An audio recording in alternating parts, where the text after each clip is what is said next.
ඇඟ ඇතුලේ තියෙන පෙනහළු ඒ වගේම ශ්වසන මාර්ගය කියන්නේ පපුව ඇතුළත පරීක්ෂා කරන්න වෛද්‍යවරු පාවිච්චි කරන විශේෂ ක්‍රමවේදයක් තමයි මේ බ්‍රොන්කෝස්කෝපි පරීක්ෂණය කියලා කියන්නේ. මේ ගැන ඔයාලා අහලා ඇති. ඒත් මේ පරීක්ෂණයේදී පාවිච්චි කරන්නේ මොන වගේ උපකරණයක්ද? මේ පරීක්ෂණය සිදු කරන්නේ මොන වගේ අවස්ථාවලදීද?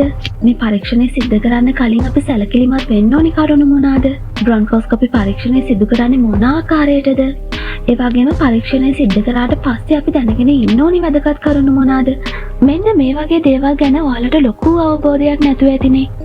ඉතින් අන්න ඒක නිසා අද වීඩියෝ එකෙන් ඔයාලට තේරෙන සරල විදිහට පොඩි වෙලාවක් ඇතුළත මේ හැම දේ ගැනම පැහැදිලි කරන්න හිතුවා. ඉතින් වීඩියෝ එකේ අන්තිම වෙනකන් රැඳිලා හිටියොත් ඔයාලට මේ බ්‍රොන්කෝස්කෝපි පරීක්ෂණය ගැන ලොකු අවබෝධයක් ලැබෙවි. හරි එහෙනම් දැන් අපි යමු වීඩියෝ එකට.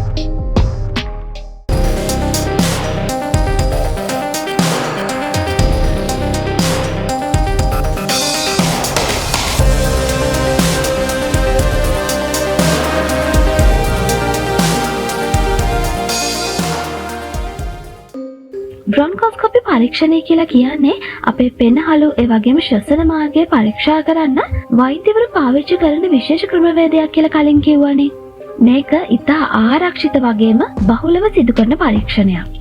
සරලවම කිව්වොත් මේ පරීක්ෂණයේදී සිද්ධ කරන්නේ කුඩා කැමරාවක් සවි කරපු නම්‍යශීලී සිහින් බටයක් ආධාරයෙන් පෙනහළු ඇතුළත නිරීක්ෂණය කිරීමයි. ඉතින් මේ බ්‍රොන්කෝස්කෝපි පරීක්ෂණය සිද්ධ කරන්නේ ඇයි? සාමාන්‍යයෙන් වෛද්‍යවරයෙක් මෙන්න මේ කියන හේතු මත බ්‍රොන්කෝස්කෝපි පරීක්ෂණය නිර්දේශ කරන්න පුළුවන්. අපි බලමුකෝ හේතු මොනවාද කියලා. සාමාන්‍ය ප්‍රතිකාර වලට සුව වෙන්නේ නැති කැස්සක් තියෙනකොට, ඒ වගේම කැස්සත් එක්ක ලේ පිටවීම සිද්ධ වෙනකොට මෙන්න මේ දේවල් වලට හේතුව හොයලා බලන්න බ්‍රොන්කෝස්කෝපි පරීක්ෂණය නිර්දේශ කරන්න පුළුවන්. ඒ වගේම අසාමාන්‍ය එක්ස්රේ ප්‍රතිඵල ඇති අවස්ථාවලදී කියන්නේ පපුවේ ගන්න එක්ස්රේ එකක හරි එහෙම නැත්නම් CT ස්කෑන් පරීක්ෂණයක හරි මොනියම් හෝ ගැටලුවක් දැක්කොත් අන්න ඒ දේ ගැන වැඩිදුර පරීක්ෂා කිරීමට මේ පරීක්ෂණය නිර්දේශ කරන්න පුළුවන්.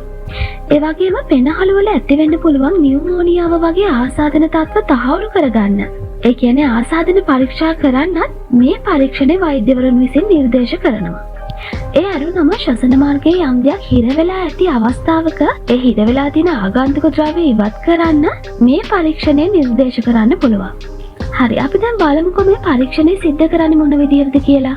මේ බ්‍රොන්කෝස්කෝපි පරීක්ෂණය සිද්ධ කිරීමේදී කරන පළවෙනි ප්‍රධාන පියවර තමයි සූදානම් වීම.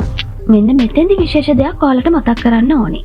සමහර විට ඔයාලට මේ බ්‍රොන්කෝස්කෝපි පරීක්ෂණයට කලින් විශේෂ සූදානමක් විදිහට පැය 6ක් 12ක් අතර කාලයක් නිරාහාරව සිටීම අවශ්‍ය වෙන්න පුළුවන්. ඉතින් අන්න ඒක නිසා ඒ ගැන ඔයාගේ වෛද්‍යවරයාගෙන් අහලා දැනගන්න එක ගොඩාක් වැදගත්. හරි ඉතින් දැන් අපි බලමුකෝ ඔයාලා මේ පරීක්ෂණයට සූදානම් කරන ආකාරය මොන වගේද කියලා.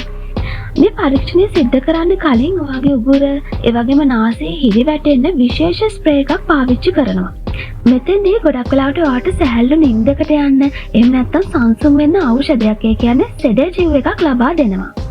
ඊළඟට මෙතෙන්දී කරන දෙවෙනි ප්‍රධාන පියවර තමයි අර කලින් කිව්ව කැමරාව සවි කරපු බට ඒ කියන්නේ බ්‍රොන්කෝස්කෝප් එක ඇතුළු කිරීම.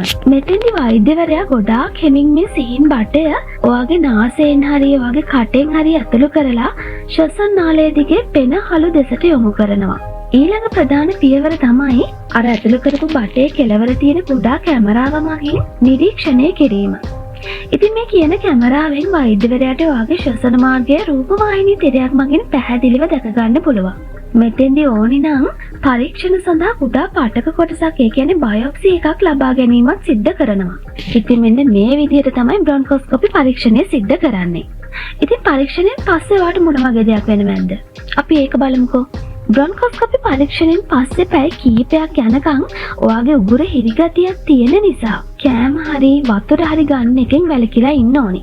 මොකද මෙතෙන්දී කෑම වතුර වගේ දේවල් ගත්තොත් ඒ ඔයාගේ පෙනහළු වලට යෑමේ අවදානමක් තියෙනවා. ඉතින් අන්න ඒක වළක්වන්න තමයි ඔයා කෑම වගේම වතුර පාවිච්චියනොත් පැය කීපයක් යනකම් වැළකීලා ඉන්න ඕනි. ඒ වගේම පරීක්ෂණයෙන් පස්සේ දවසක් හරි දෙකක් හරි යනකම් උගුර පොඩි අපහසුතාවයක් එහෙම නැත්නම් කැස්ස එක ඉතා කුඩා ලේ ප්‍රමාණයක් පිටවීම සාමාන්‍ය තත්ත්වයක්. ඉතින් එහෙම දෙයක් වුණොත් කලබල වෙන්න යන්න එපා. හැබැයි හිතන්නකෝ අර පරීක්ෂණයෙන් පස්සේ පපුවේ ලොකු වේදනාවක් එහෙම නැත්නම් හුස්ම ගැනීමේ අපහසුතාවයක් වගේ දෙයක් තියෙනවා කියලා. අන්න ඒ වගේ දෙයකට ඔයා මුහුණ දුන්නොත් ඔයා වහාම වෛද්‍ය උපදෙස් ලබා ගත යුතුයි. හරි ඉතින් මෙන්න මේ වගේ කරුණු කිහිපයක් තමයි ඔයා බ්‍රොන්කෝස්කෝපි පරීක්ෂණය ගැන දැනගෙන ඉන්න ඕනි. ඉතින් අද වීඩියෝ එකෙන් ඔයාලා මේ ගැන පැහැදිලි අවබෝධයක් ලබා ගත්තා කියලා හිතනවා. ඉතින් මේ වීඩියෝ එක බලන ඔයා මෙඩිප්‍රොෆෙසර් YouTube නාලිකාවට අලුත් කෙනෙක් නම් ඔන්න පහළ තියෙන subscribe button එක click කරලා මේ දැම්ම අපේ සෞඛ්‍ය නාලිකාවත් එක්ක සම්බන්ධ වෙන්න කියලා මතක් කරනවා. හරි එහෙනම් ආයෙමත් දවසක තවත් සෞඛ්‍ය තොරතුරක් එක්ක හම්බ වෙමු.